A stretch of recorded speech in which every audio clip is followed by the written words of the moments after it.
and a pleasant morning to all persons here, teachers, students, and other staff. Thank you. I am here this morning for the last time in this month, and perhaps for the last time for a while, to share again with you poems from my women's collection of poems, The Legend of a Woman, to close International Women's Month. I thank you for those who were attentive and who over the past couple of weeks listened carefully to what I had to say and would have given it some weight and some thought. Today, I would like to, as we say in Jamaica, big up our women and our girls. And I would like to let you know afresh that you are God's gift to us. You are placed here to nurture. You are placed here to comfort. You are placed here to take care of the world.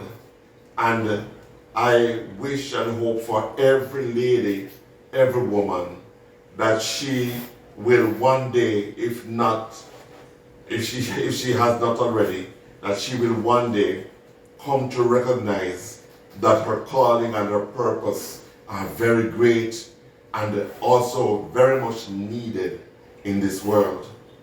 The first poem that, and also I would like to thank all women for the sacrifices you make daily, minutely, to make our world a better place. We thank you so much, and we revere you, and we lift you up, and we praise you.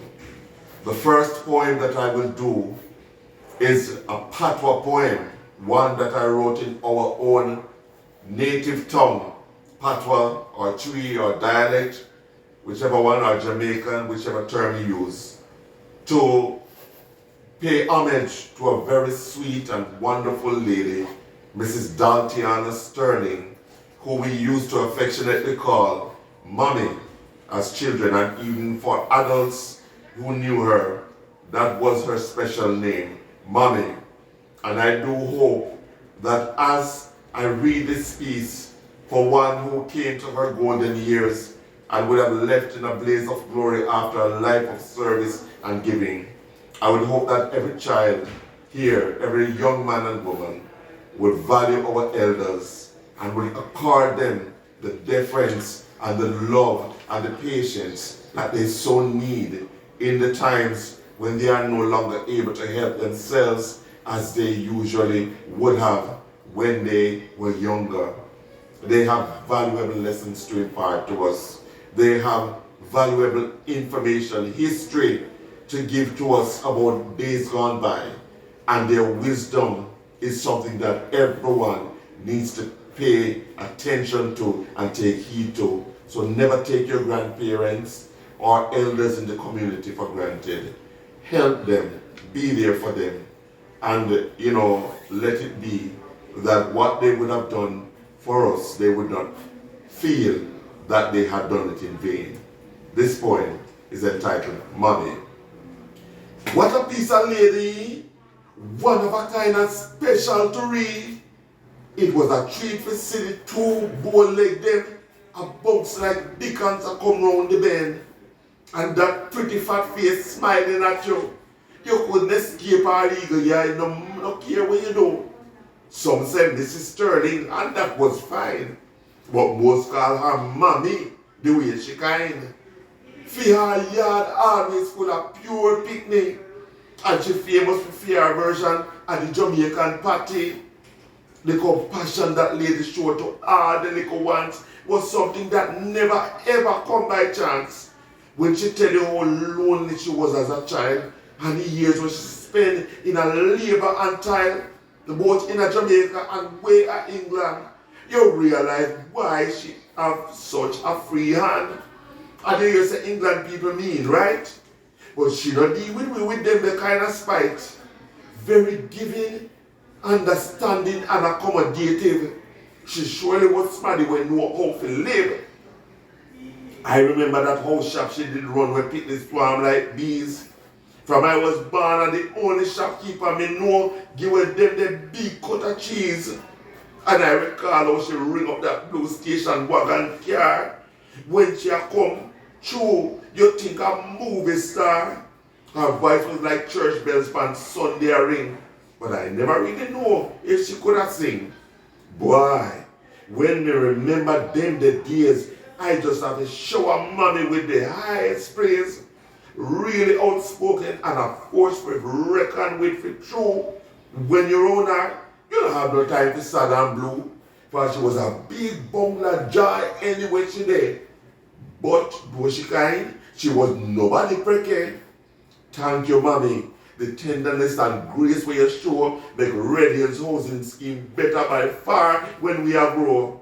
Full of loving, giving and caring, teaching, protecting, feeding and sharing. Not without human feelings, but one of the sweetest people we see. Now we know why everybody have to call you mommy. Yes, thank you.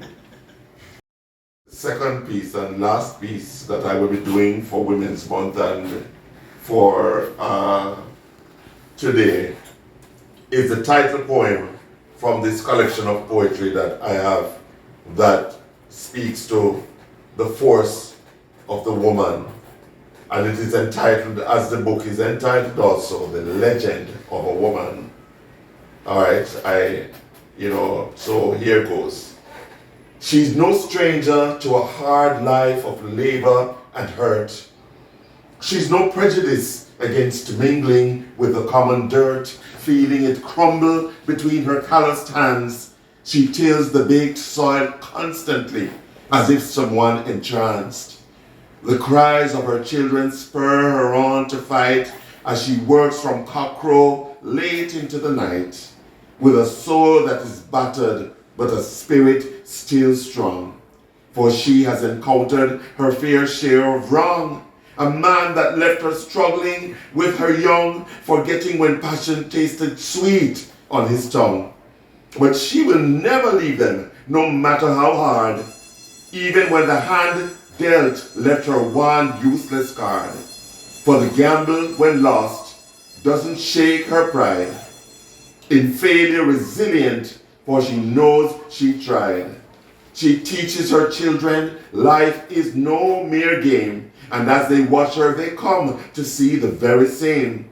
Her heart beating tender still gives impassioned care to the needy in her very own and how their fates fare. And the hand of love extended, though often betrayed, always makes good on the promises it made. As she grows old, her wisdom also grows immortal, till she at length finds her way to this life's last portal. Her legend is emblazoned for days spent rich and pure, glittering like diamonds, good as gold ore. Thank you so much, students.